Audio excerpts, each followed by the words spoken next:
Student, good afternoon. आज हम discuss करेंगे मैग्नेटिक फील्ड इंडक्शन कह दे या magnetic field at a point on the axis of circular coil carrying current. ये current carrying coil है, उसकी हेल्प से एक पॉइंट के ऊपर मैग्नेटिक फील्ड इंडक्शन या मैग्नेटिक फील्ड इंटेंसिटी की वैल्यू निकालेंगे उसकी एक्सिस की हेल्प से। तो ये बिल्कुल आर्टिकल इसी तरह का हमारे पास फर्स्ट यूनिट में भी था, जहां पर ये मैग्नेटिक फील्ड है वहां पर हमारे पास क्या था, इलेक्ट्रिक फील्ड इंटेंसिटी या electric field at the point on the axis of a circular coil. तो वहां पर देखो इस टाइप से था कि चार्ज है वो यूनिफॉर्मली डिस्ट्रीब्यूटेड है, तो एक पॉइंट के ऊपर इलेक्ट्रिक फील्ड इंटेंसिटी की वैल्यू निकालनी थी, यहाँ पर मैग्नेटिक फील्ड इंटेंसिटी की वैल्यू निकालनी है। तो कंफ्यूज मत हो जाना, क्योंकि फर्स्ट यूनिट के अंदर और थर्ड यूनिट के अंदर कई आर्टिकल ऐसे हैं जो सिमिलर से है, जैसे कि यहाँ मैग्नेटिक फील्ड है वहां पर इलेक्ट्रिक फील्ड था।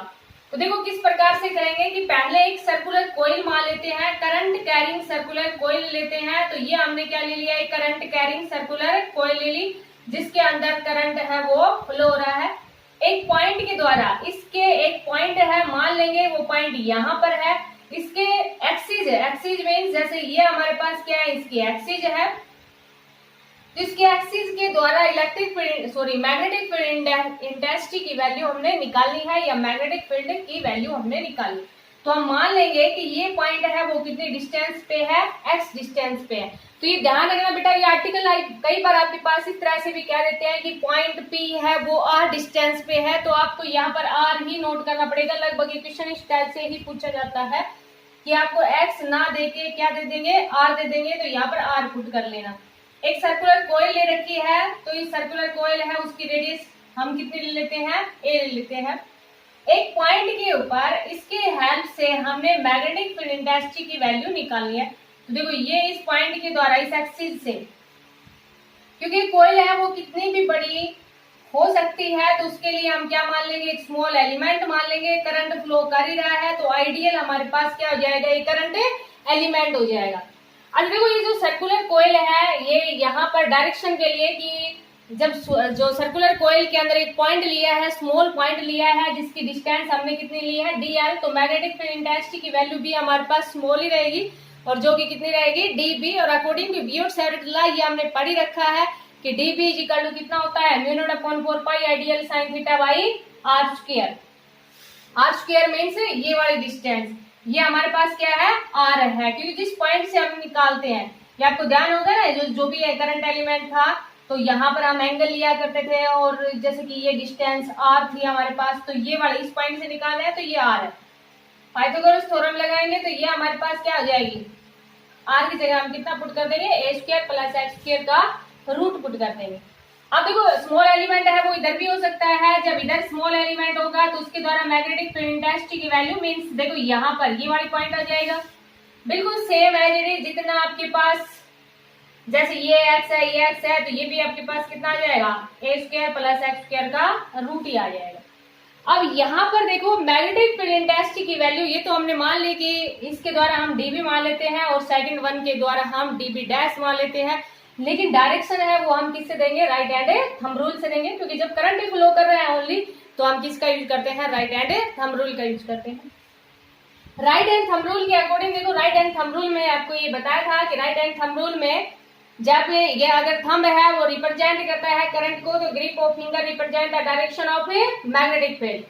तो जैसे कि ये हमारे पास ऐसे ये करंट फ्लो कर रहा है, तो grip of finger represent the direction of magnetic field. तो जैसे ही आप लगाओगे इसमें, तो ये हमारे पास क्या आ जाएगा, इधर मैग्नेटिक फील्ड आ जाएगा। तो इस पॉइंट के द्वारा हम मैग्नेटिक फील्ड है, जैसे इसको C मान लेते हैं, इसको हम D मान लेते हैं, तो इसके द्वारा जो मैग्नेटिक फील्ड इंडक्शन की जो वैल्यू है वो हमने कितने मान ली, dB मान ली।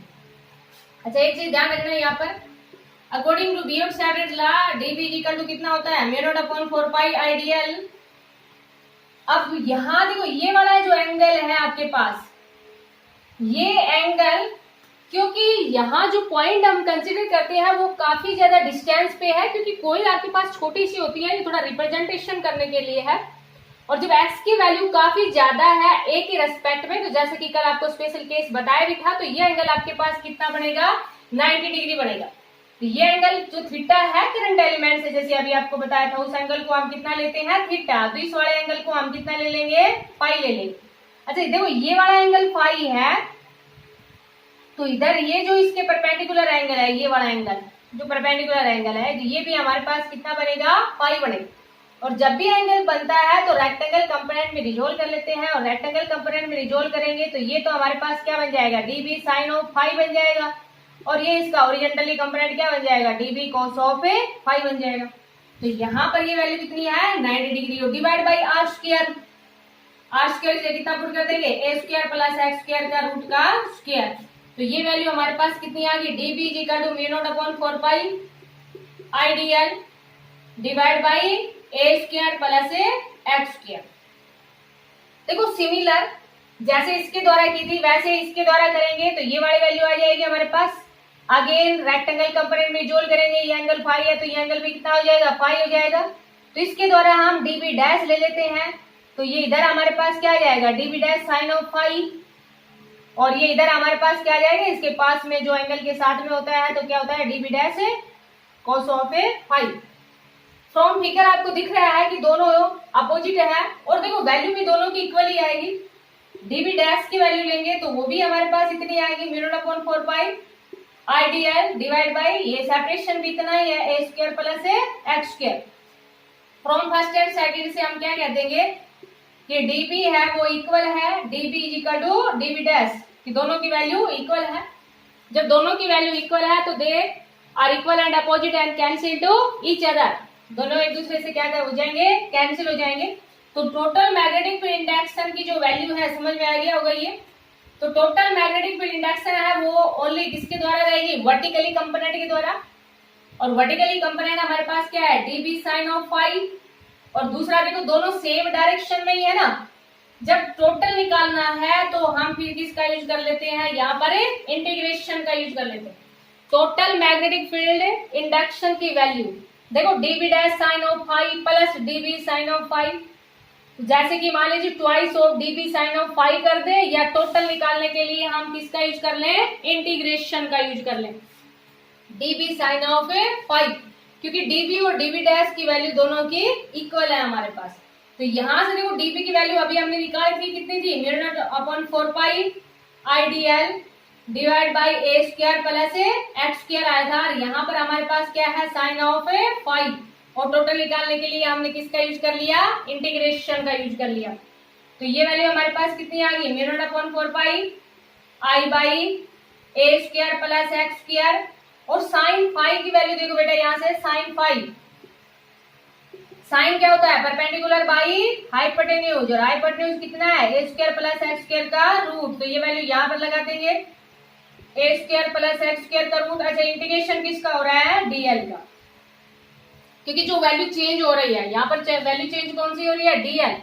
क्योंकि डीएल आपके पास मैक्सिमम कितना हो सकता है, जितनी इसकी सरकमफेरेंस होगी, क्योंकि ये हमारे पास क्या है, लेंथ, डीएल हमारे पास क्या है, स्मॉल लेंथ, और जो मैक्सिमम वैल्यू है डीएल की वो क्या हो सकती है, जो कि इसकी सरकमफेरेंस होगी।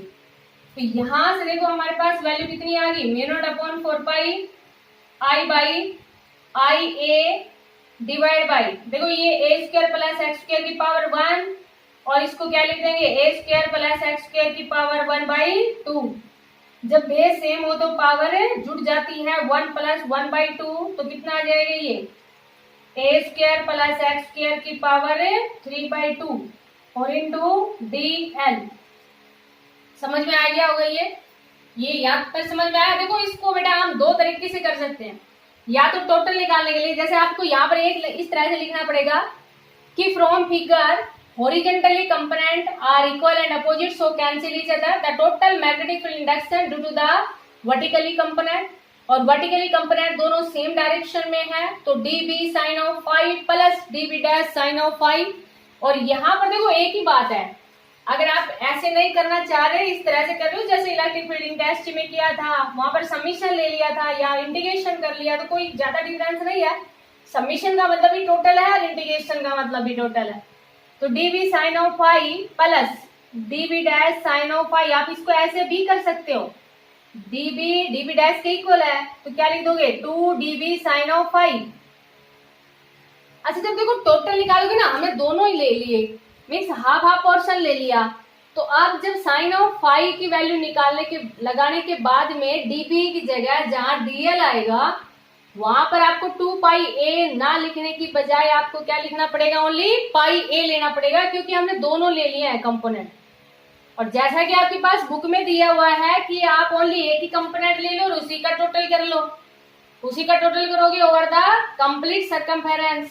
तो over the complete circumference DL की जगह आप कितना पुट कर दोगे, पाई ए। तो जैसे आपकी इच्छा उसके अकॉर्डिंग करना चाहो तो ऐसे कर देना, ऐसे नहीं करना चाह रहे हो तो बिल्कुल एज इट इज इस तरह से कर देना। देखो बेटा ये वैल्यू हमारे पास कितनी आ गई, mu naught upon 4 pi I A divide by a square plus x square की पावर 3/2। और डीएल का इंटीग्रेशन करेंगे तो ओवर द कंप्लीट लेंथ, और कंप्लीट लेंथ एक सर्कल की क्या हो सकती है, जितनी उसकी सरकमफेरेंस होगी। तो ये यहां तक समझ में आ गया होगा आपको। देखो बेटा अब ये वैल्यू आपके पास कितनी आ गई, म्यू नॉट अपॉन 4 पाई, यहां पर देखो 2 pi I a square divide by a square plus x square की पावर 3/2। तो ये हमारे पास क्या आ गई, मैग्नेटिक फील्ड इंटेंसिटी की वैल्यू आ गई है। मैग्नेटिक फील्ड इंटेंसिटी कह दे या मैग्नेटिक फील्ड इंडक्शन कह दे कि मैग्नेटिक फील्ड इंडक्शन की जो वैल्यू है on the axis of circular coil carrying current is given by B is equal to mu naught upon 4 pi 2 pi I a square divide by a square plus x square की power 3/2। और ये एक article आएगा आपके पास कि bar magnet as an equivalent solenoid, कि bar magnet है वो एक सोलेनोइड की तरह बिहेव करती है। तो वहां पर इस फॉर्मूले का आप डायरेक्ट यूज करेंगे बेटा। तो न्यूमेरिकल के लिए आपको बताया भी था कि फॉर्मूले आपको डायरेक्ट ही लर्न करने होते हैं। तो ये समझ में आ गया होगा आपको। रफ कर देते हैं इसको डायग्राम को। तो देखो बेटा आप अगर ये तो हमने कोयल है वो एक ले रखी है, if the coil has N turns, if coil has N turns, कि कोयल्स के अंदर कितने ट्रंस है, एंट्रेंस है। जब एंट्रेंस है तो मैग्नेटिक फील्ड इंडक्शन की वैल्यू है वो कितनी आ जाएगी, mu naught upon 4 pi 2 pi I a square divide by a square plus x square की पावर 3/2। तो है ही एंट्रेंस है तो यहाँ पर एन से मल्टीप्लाई कर देंगे। 1 टर्न था तो ओनली सिंपल फॉर्मूला आ गया था हमारे पास।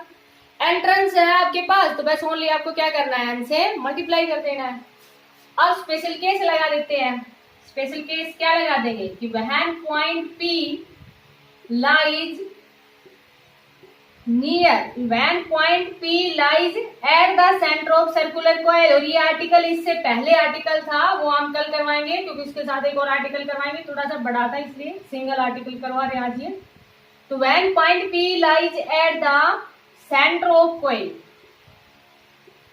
कि P है वो कहां पे लाई कर रहा है, सेंटर पे लाई कर रहा है। तो x की जगह कितना पुट कर देंगे, 0। समझ में आ गया होगा बेटा डायग्राम। अभी अब लिखा था कि यहाँ तक डिस्टेंस x थी, जब सेंटर पे लाई करेगा तो x की वैल्यू कितनी ले ली हमने, 0। जब x की वैल्यू 0 ले लेंगे तो मैग्नेटिक फील्ड इंडक्शन की वैल्यू है वो हमारे पास कितनी आ जाएगी, mu naught upon 4 pi 2 pi N I a square. और x की जगह 0 पुट कर देंगे तो a स्क्वायर की पावर 3/2, ये 2 से 2 कैंसिल हो जाएगा।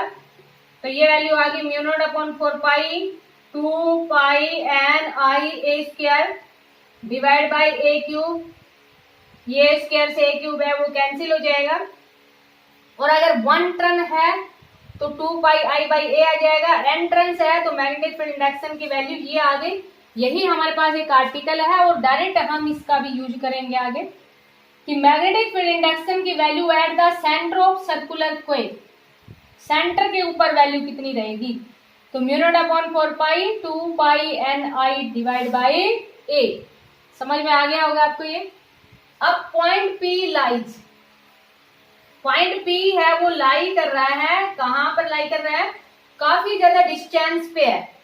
काफी point P lies such that, इस प्रकार से है कि x की वैल्यू है वो काफी ज्यादा है किसके रेस्पेक्ट में, a के रेस्पेक्ट में। मीन्स जो कोयल है उसकी रेडियस के रेस्पेक्ट में काफी ज्यादा दूर पॉइंट है। Point P lies very far away from the centre of coil. Then आपके पास वैल्यू क्या हो जाएगी, mu naught upon 4 pi 2 pi NiA²। अब ए को नेगलेक्ट कर देंगे, x² की पावर 3/2, ये 2 से 2 कैंसिल हो जाएगा, तो ये वैल्यू हमारे पास कितनी आ गई, x³ आ गई। अच्छा देखो ये यहाँ पर इसको हम ऐसे भी लिख सकते हैं, μ0/4 पाई 2n, और यहाँ पर हमारे पास i, और पाई A² हमारे पास क्या होता है, एरिया होता है लूप का। जैसे सर्कुलर लूप है तो सर्कुलर का एरिया क्या होता है, पाई r²। यहाँ पर a था तो क्या लिख दिया, पाई A²। तो ये वैल्यू हमारे पास कितनी आ गई, b = μ0/4 pi 2NiA divide by x³। ये भी हम आगे पढ़ेंगे कि number of turns multiply current multiply area, इसको हम बोलते हैं मैग्नेटिक डाइपोल मूवमेंट। देखो बेटा ये मैग्नेटिक डाइपोल मूवमेंट है, ये समझ में आ गया होगा, रफ कर देते हैं। हम आगे ये पढ़ेंगे कि जैसे कि एक बार मैग्नेट है, बिल्कुल सेम डाइपोल, जैसे कि डाइपोल हमारे पास हमने पढ़ा था कि 2 equal and opposite charge are separated by some distance. तो जैसे इलेक्ट्रिक फील्ड लाइंस पढ़ी थी वैसे ही हमारे पास मैग्नेटिक फील्ड लाइंस होंगी। जहां नेगेटिव चार्ज था उस नेगेटिव चार्ज का काम आपके पास साउथ पोल करेगा और पॉजिटिव चार्ज का काम नॉर्थ पोल करेगा। मीन सिमिलरली वही आएंगे, नॉर्थ पोल से स्टार्ट होंगी मैग्नेटिक फील्ड लाइंस और साउथ पोल पे टर्मिनेट होंगी। जैसे कि पॉजिटिव से स्टार्ट हो रही थी, नेगेटिव पे टर्मिनेट हो रही थी, वहां पर चार्ज लिया करते थे, यहाँ पर हम पोल स्ट्रेंथ लेंगे मैग्नेट के केस में, और वहां पर डिस्टेंस को हम 2a से रिप्रेजेंट कर रहे थे। यहाँ पर थोड़ा सा अलग रिप्रेजेंटेशन ले लेते हैं क्योंकि इनमें कुछ सिमिलरिटीज भी पढ़ेंगे। तो वो हमने कितना ले लिया, 2l ले लिया, और पोल स्ट्रेंथ को जो मल्टीप्लाई करते हैं 2l से, जैसे कि वहां पर हमने पढ़ा था, तो इसको हमने डाइपोल मूवमेंट कहा था, तो इसको हम मैग्नेटिक डाइपोल मूवमेंट कहते हैं, जिसको कि हम किससे रिप्रेजेंट करेंगे, कैपिटल M से रिप्रेजेंट करेंगे। तो मैग्नेटिक डाइपोल मूवमेंट जब एक बार मैग्नेट लेते हैं तो M × 2l है, वो मैग्नेटिक डाइपोल मूवमेंट के इक्वल होगा। लेकिन अगर एक लूप लेते हैं, तो ये भी हम डिस्कस करेंगे 3rd चैप्टर में, कि जब एक लूप लेते हैं तो मैग्नेटिक डाइपोल मूवमेंट है वो किसके इक्वल होता है, NiA के इक्वल होता है, where A is the area, I with the current flowing in the wire, and N हमारे पास क्या है, नंबर ऑफ टर्न्स। तो NiA की जगह हम कितना पुट कर देंगे, कैपिटल M। तो ये वैल्यू हमारे पास कितनी आ जाएगी, μ0/4 पाई NiA की जगह हम M पुट कर देंगे, तो ये हमारे पास वैल्यू आ गई। Magnetic field induction at a point when point is very far away from the centre of circular coil is given by B = μ0/4 pi 2m by x³, where capital M हमारे पास क्या है, मैग्नेटिक डाइपोल मूवमेंट। और magnetic dipole movement की unit देखो turns है, ये तो हमारे पास करंट की क्या होती है, एम्पियर, और एरिया की क्या होती है, मीटर स्क्वायर। तो मैग्नेटिक डाइपोल मूवमेंट की जो यूनिट है वो हमारे पास क्या हो जाएगी, एम्पियर मीटर स्क्वायर। और देखो यहाँ पर हमारे पास क्या होता है, ये हम आगे डिस्कस करेंगे, थोड़ा सा बता रहे हैं यहाँ पर कि आपके पास जब एक सर्कुलर लूप लेते हैं, जैसे समझ में आ गया होगा, ये रब कर लेते हैं, एक सर्कुलर लूप लेते हैं, और ये हम पढ़ ही चुके हैं कि करंट कैरिंग कंडक्टर है उसके द्वारा मैग्नेटिक फील्ड प्रोड्यूस होता है।